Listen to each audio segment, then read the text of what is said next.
Assalamualaikum, selamat datang semuanya. Kami akan mempersembahkan sebuah video tugas kelompok kami. Di sini, kami akan membawakan topik yang menarik tentang 3 tokoh filsuf yang terkenal, yaitu Socrates, Plato, dan Aristoteles. Dibuat oleh kami yang beranggotakan Najwa Syahibah, Deji Andini, dan Kisti Noviana. Oke, mari kita mulai. Socrates tinggal di Athena di paruh kedua abad ke-5 sebelum Masehi. Ayahnya bernama Sophroniscus dan ibunya bernama Phainaredes. Ia mempelajari filsafat alam beralih ke persoalan etika dan politik. Digambarkan sebagai sosok tidak tampan, perut gendut dan pakaiannya kumal serta tanpa alas kaki. Fisiknya sangat kuat, tahan terhadap cuaca, dan mampu mengendalikan hawa nafsu terkait lapar, haus, dan ingin mabuk-mabukan. Ia meninggal pada tahun 399 sebelum Masehi, umur 70 tahun divonis mati karena tuduhan merusak kaum muda Athena dan membuat tuhan baru untuk melawan dewa-dewi Yunani kuno. Kemudian ia meninggal karena meminum racun. Pemikiran Socrates. Filsuf yang hidup sebelum Socrates fokus membahas filsafat alam, seperti gejala alam, astronomi, dan kosmologi. Sementara pemikirannya, Socrates fokus membahas gejala sosial, perilaku manusia, dan linguistik sampai politik. Quotes Socrates. Kehidupan satu-satunya adalah pengetahuan, dan kejahatan satu-satunya adalah kebodohan. Maksud dari quotes tersebut adalah kita tidak akan pernah melakukan kebaikan tanpa adanya pengetahuan, bahkan saat menolong orang lain dan kita tidak tahu bahwa menolong orang itu sebuah kebaikan, maka itu tidak bisa dihitung sebagai kebaikan. Kritik terhadap kaum sofis. Socrates muncul melawan kesombongan orang-orang pada zamannya, yang mereka merasa tahu segalanya dan yang menjual ilmu pengetahuan demi uang.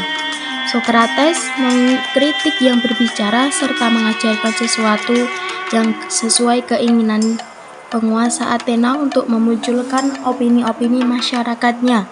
Socrates pernah berkata satu-satunya tidak ia ketahui adalah ia tidak tahu apa-apa. Pengendalian diri. Socrates memberikan cara-cara, yakni manusia harus mempunyai kekuasaan atau hak atas dirinya dalam mengolah sesuatu. Dalam artian lain, manusia tidak boleh bilang jati diri, baik dalam kesenangan maupun kesedihan. Manusia juga harus dapat mengendalikan nafsu, insting, dan perasaannya.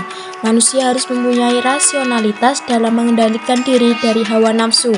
Manusia juga harus dewasa dengan mengetahui batasan yang ada, sehingga tidak sampai dikendalikan oleh kebebasan yang dimiliki. Karya Socrates. Socrates tidak pernah menulis pemikirannya, namun alur pemikiran melalui buku-buku tentang dirinya, yaitu dalam buku murid-muridnya seperti Plato dalam The Apology. Kritik terhadap Demokratis. Mengapa Socrates sangat kritis terhadap Demokratis? Karena Demokratis menghadirkan ilusi bahwa keputusan diambil seadil-adilnya, padahal yang terjadi adalah sebaliknya. Ketidakadilan terjadi saat suara orang bijaksana disamaratakan dengan orang bodoh. Bagi Socrates, orang bijaksana padahal realitanya merupakan minoritas. Kemudian Socrates berpendapat bahwa kekerasan akan dilakukan orang-orang yang tidak suka apabila pendapatnya itu disanggah. Quotes Plato. Orang bijak berbicara karena mereka mempunyai sesuatu untuk dikatakan. Orang bodoh berbicara karena mereka ingin mengatakan sesuatu. Maksudnya, orang bijak hanya mengatakan apa yang diperlukan ketika diperlukan, karena mereka memiliki arah dan tujuan. Bahkan kesimpulan akhir diambil dari fakta dengan pikiran yang terbuka. Tetapi orang bodoh mengatakan sesuatu yang tidak perlu, bahkan ketika mereka tidak diminta untuk mengatakan apapun, mereka berbicara hanya karena mereka bisa. Mereka adalah pengikut, tanpa tujuan atau prinsip di balik kata-kata mereka.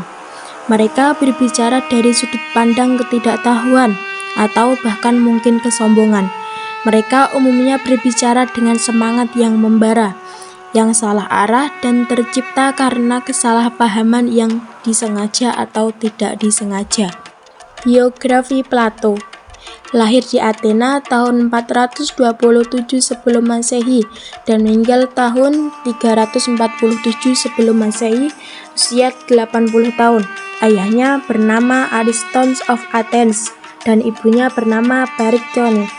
Ia berasal dari keluarga aristokrasi yang memegang politik Athena turun-temurun. Namanya bermula ialah Aristokles. Namanya Plato diberikan oleh gurunya karena ia mempunyai bahu yang lebar, sepadan dengan badan yang tinggi, dan tegak raut mukanya. Potongan tubuhnya serta parasnya yang elok sesuai dengan ciptaan klasik tentang manusia yang cantik. Seluruh perawakannya bagus dan harmoni, memiliki pikiran yang dalam dan tembus. Pandangan matanya menunjuk seolah mau mengisi dunia dengan cita-citanya. Pelajaran yang diperolehnya yaitu pelajaran umum menggambar, melukis, dan belajar musik dan puisi.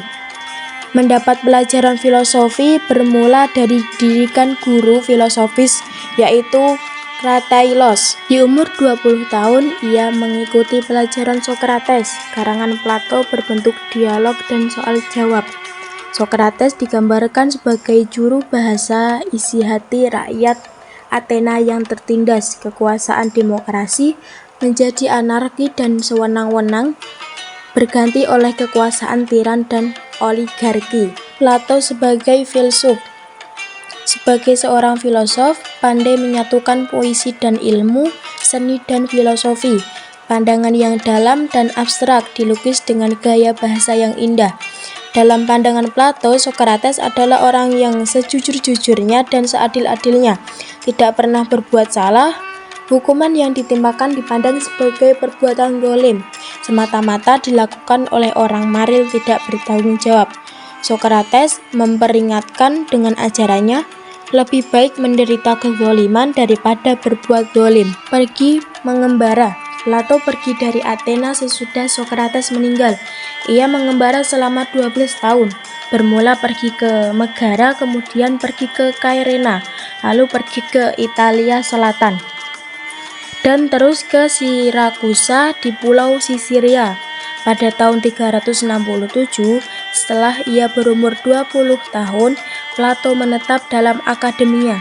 6 tahun kemudian, pada tahun 361 sebelum Masehi, Plato kembali lagi ke Sirakusa, kemudian gagal ke Athena. Seorang filosof menulis, yaitu Plato pandai berbuat. Ia dapat belajar seperti Solon dan mengajar seperti Sokrates.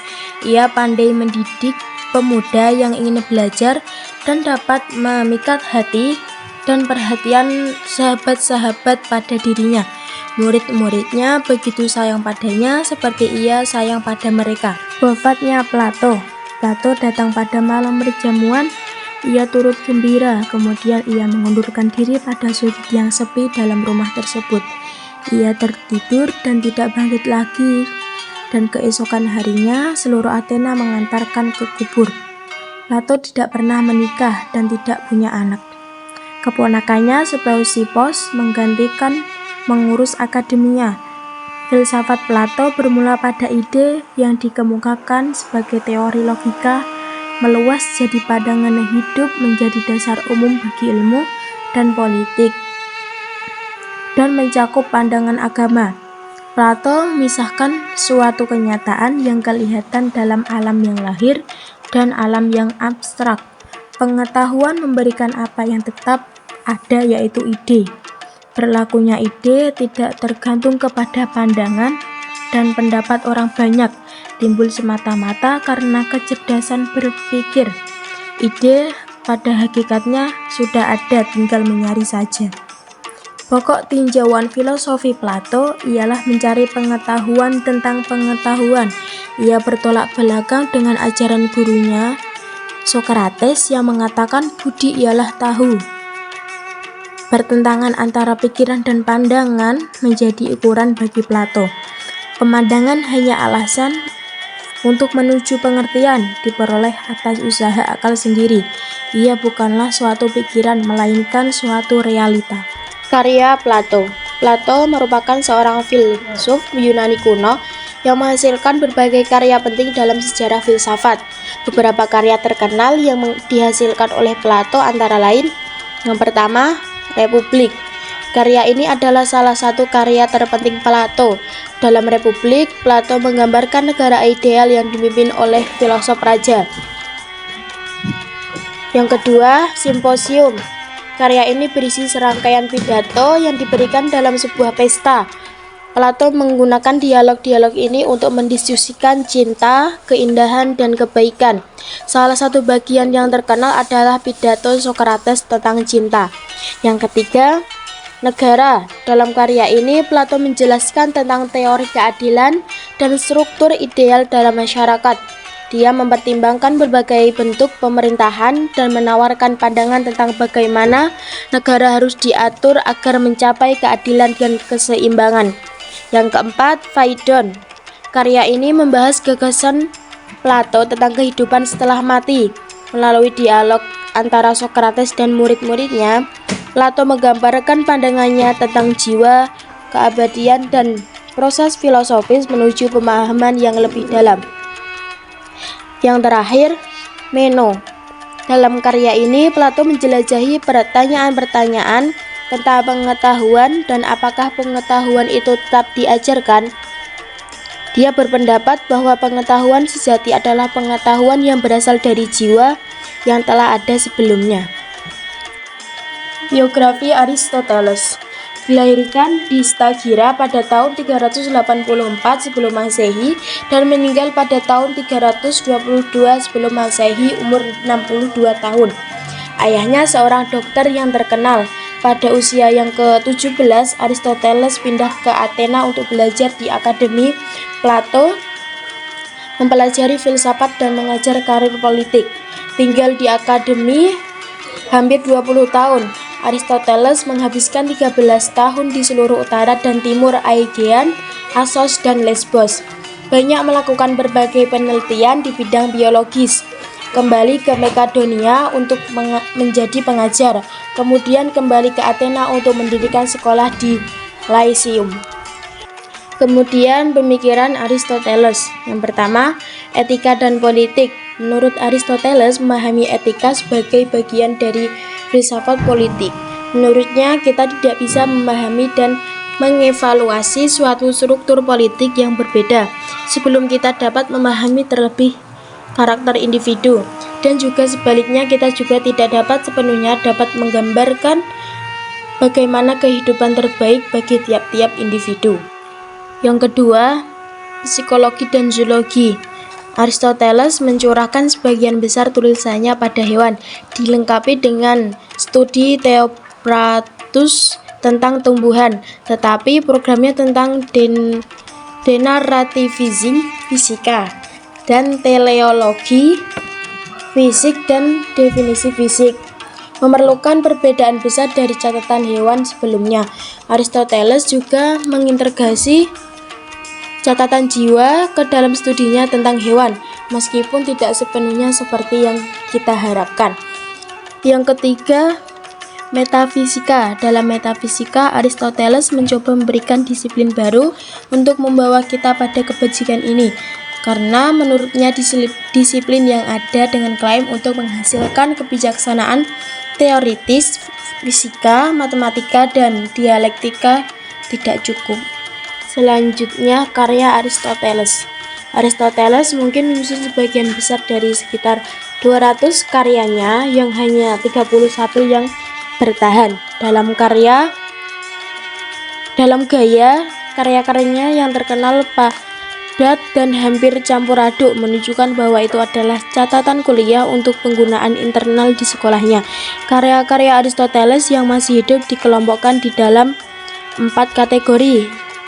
Pertama, organon adalah seperangkat tulis yang menyediakan perangkat logis untuk digunakan dalam penyelidikan filosofis atau ilmiah apapun. Berikutnya adalah karya teoritis Aristoteles yang paling terkenal, risalahnya tentang hewan. bagian hewan, gerakan hewan, dan lain-lain. Kosmologi, fisika, penyelidikan dasar tentang sifat materi dan perubahan, dan metafisika, penyelidikan kuasi teologis tentang keberadaan itu sendiri. Ketiga adalah apa yang disebut karya praktis Aristoteles, terutama etika, nikomachean, dan politik. Keduanya menyelidiki secara mendalam sifat manusia yang berkembang pada tingkat individu, keluarga, dan masyarakat. Yang keempat, retorika dan puisi. Memeriksa produk akhir dari produktivitas manusia, termasuk apa yang membuat argumen meyakinkan, dan bagaimana tragedi yang dibuat dengan baik dapat menanamkan ketakutan dan belas kasihan katarsis. Aristoteles, kita adalah apa yang kita lakukan secara berulang. Keunggulan, oleh karena itu, bukanlah suatu tindakan, tetapi sebuah kebiasaan. Maksud dari kutipan bijak ini adalah bahwa identitas dan karakter seseorang tidak ditentukan oleh suatu tindakan atau perbuatan saja, tetapi oleh kebiasaan yang dilakukan secara berulang. Jika kita melakukan tindakan yang baik secara konsisten, kita akan menjadi orang yang baik. Sebaliknya, jika kita melakukan tindakan yang buruk secara terus-menerus, kita akan menjadi orang yang buruk. Sekian dari kami. Apabila ada salah kata, kami memohon maaf yang sebesar-besarnya. Wassalamualaikum warahmatullahi wabarakatuh.